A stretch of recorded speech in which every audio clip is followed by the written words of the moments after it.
So I have on the phone with me an incredibly brilliant young fella whose birthday it is today, Jacob Weaver, student of history at Hillsdale College, soon to go to a wonderful law school, and a great friend, my little brother in my old fraternity. Jacob Weaver, how are you doing? Doing well, Richard. Thank you so much for having me on. It's great to talk to the great state of Arkansas today. Very excited. We're happy to have you. All right, Weaver, where are you from? How old are you? Tell us some basics. So I'm from South Lyon, Michigan, which is just kind of in between Detroit and Ann Arbor, and I am officially 21 years old. I've made it. Perfect. Now, you got to know Weaver. He told me the best part about 21 isn't the drinking. It's that he's finally going to have an ID that flips horizontal and will fit in his wallet correctly. Yes. I thought that was pretty great. It was the most burdensome part about turning 21 is having to go to the Secretary of State's office and stand there for a while and waiting to get government at every level. So, Weaver, you are a fellow, a Winston Churchill fellow at Hillsdale College. Tell us about that. Yeah, so I'm a Winston Churchill fellow, which basically means I work on the Churchill biography, which is actually the longest biography that anyone has ever wrote in the history of biographies, which is a neat little fact. I flipped through the documents of Winston Churchill, his telegrams, his letters, personal notes back and forth, and we document all of those into what we call document volumes, which accompany the 8-volume biography. And so we are just finishing up publishing, I believe, our 20th volume, and we've got 21, 22, and 23 to go. So oh my. It is an exciting time around Hillsdale College. Absolutely. And, you know, when we think of Winston Churchill, we really think of him as the guy who saved Western civilization, the guy who defeated Hitler, who helped lead the free world. But he also had a very interesting political background. And when we talk about the few and great conservatives down in Little Rock who are fighting these crazy tax increases that have been passed this past legislative session. We're talking about a tire tax. We're talking about internet sales tax, privacy laws, all sorts of craziness. Winston Churchill went through that, and I think can be a model for us at standing up to kind of the establishment wing of a party and really learning, when to fight and how to fight, and be an inspiration to some of our state senators and state representatives who want to be that voice of conservatism and represent the people of our state, right?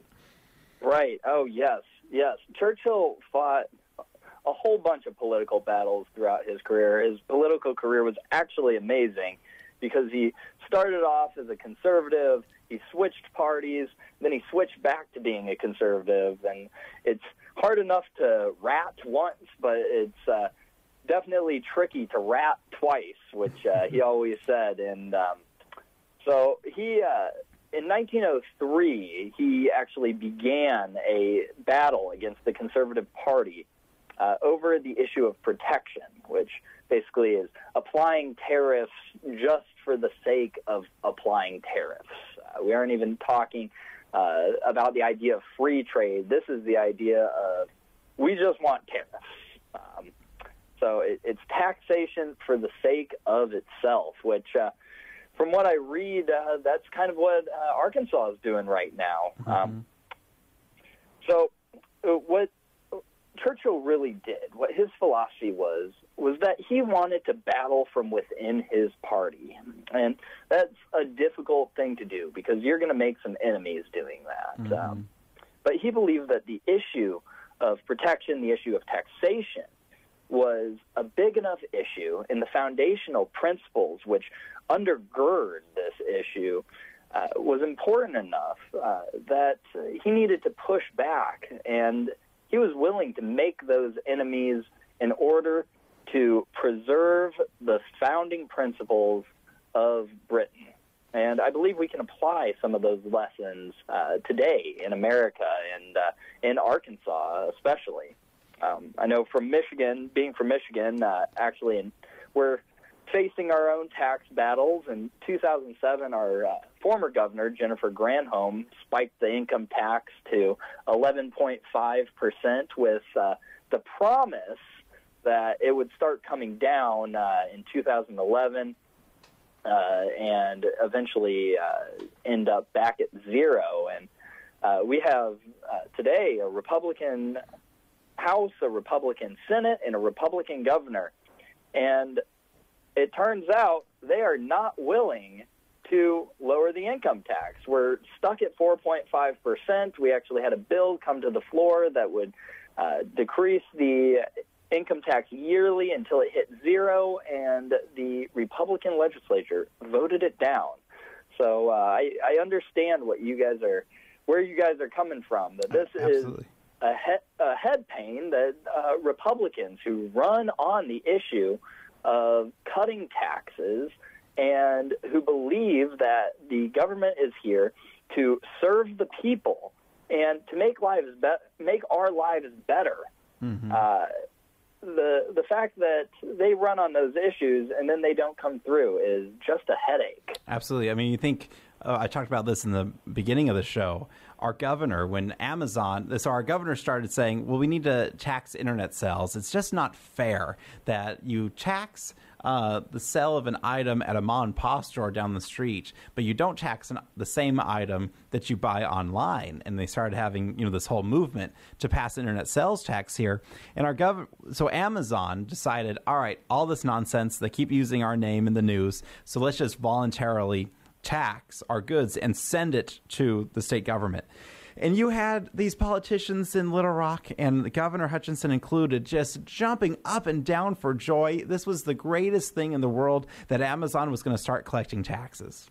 And I started thinking to myself, at what point does a corporation become evil and we want to go get them? At what point does a corporation get too big and make so much money that the government tries to rally the people to say, we need to tax them because they're taking your jobs?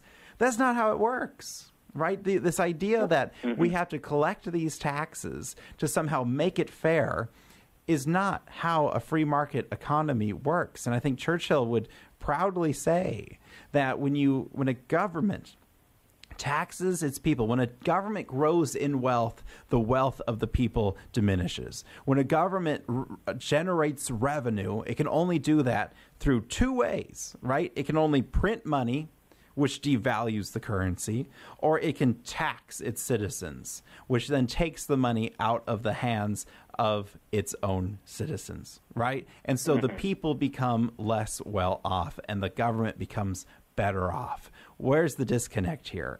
Why is this a fight we have to keep fighting? Mm-hmm. And so I'm going to go on a rant for 1 second against the internet sales tax, and then I'm going to answer that question. So, there's actually been, it's amazing because we're facing the same issue in Michigan, that the Michigan government on our tax forms every single year wants the people of Michigan to voluntarily announce how much money they have spent over the internet, and voluntarily tax ourselves at 0.6%. And this is just crazy. Actually, in 1992, there was a Supreme Court case called Quill that established the precedent that to have an income tax or have a tax on a business, have a sales tax, that the store actually has to be physically present in the state, or else it violates the Constitution. Now, Justice Kennedy, he signed on to this ruling back in 1992. But today he said, quote, that the physical presence rule for sales tax is, quote, now inflicting extreme harm and unfairness on the states. It's absolutely ridiculous. And one of the phrases I love is that this is Justice Kennedy's world and we all just live in it, because he just, whatever his mind is for the day, that's what we do at the Supreme Court level. And I think that's the problem with progressivism, is that, and what we're dealing with these liberal Republicans who don't understand our party platform or what the principles are it's based in is because when your principle is what's right in the moment, it can change at any moment. And that's what we see with people like Justice Kennedy, like Governor Hutchinson, like these liberal Republicans passing these, as Paul Mittermeier said, despotic bills down in the Arkansas state legislature. They don't have that bedrock principle that you and I got at Hillsdale College that, the average grandpa can teach their kids, right? Right. And one of my favorite quotes is from Thomas Jefferson, and it's that a wise and frugal government shall not take from the mouth of labor the bread it has earned. Mm. And Churchill, back to taxes, Churchill had a conception of this as well. He said that a nation cannot tax itself into prosperity. He actually called it a man standing in a bucket trying to pull himself up by the handle. And so the biggest issue that we're looking at is that it gets down to the principles of what a just and good government is, right? It's what's in our Declaration of Independence is that the government is there to protect life, liberty, and the pursuit of happiness, which includes property. Mm-hmm. Now, taxation is a removal of property, and yes, there are legitimate uses for the money that the government takes from its citizens through taxation.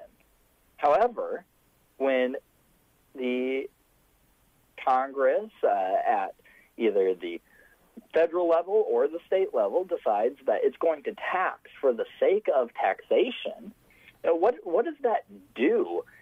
First of all, it fundamentally violates and undermines what the government is there to do. It should be taxing us at the lowest rate possible in order to preserve the pursuit of happiness and preserve property.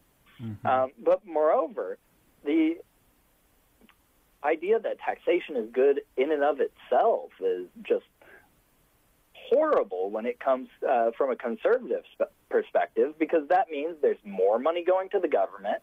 And what does more money going to the government mean? It means an expanded government, an expanded sphere of government, which begins to encompass a larger and larger portion of the economy and a larger and larger portion of our daily lives. And therefore, we're not only losing the pursuit of happiness and our property, we're losing freedoms every single day.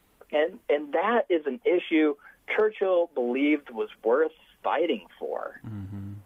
Absolutely, and I think that can give a lot of guidance and a lot of reassurance to our great conservative senators and representatives like Nelda Speaks or Senator Scott Flippo, these great men and women who stand up for their citizens in their districts and stand up to, the powerful establishment who, I think you hit the nail on the head, taxation for the sake of taxation. I think that can define this past legislative session in Little Rock, where we have proposed $380 million increase in taxes. That's $380 million less dollars in the hands of the average Arkansan. Real quick, Weaver, how can people find you on Facebook, tweet you? How can people connect with you? Okay, so people can find me on Facebook. My name's Jacob Weaver. That's an easy one. And my Twitter is... What is your Twitter? I actually don't know that. My Twitter is at WeavyJ. So if you guys have any questions for me, feel free to tweet me or shoot me a Facebook message, and I'd love to talk. Absolutely. Absolutely. Thank you, Jacob Weaver from Hillsdale College, student of history and Winston Churchill Fellow, giving a little bit of inspiration to our conservative friends down in Arkansas State Legislature. Happy birthday, Jacob Weaver. You're a great friend of mine, and it's an honor to have you on the show. Thank you very much, buddy. And to all the state legislators down in Arkansas, keep up the good fight. We need people like you guys. Absolutely. Absolutely. All right. Stay with us right here on the Paul Harrell program. This is Richard Castor in Mountain Home, Arkansas, filling in for Paul.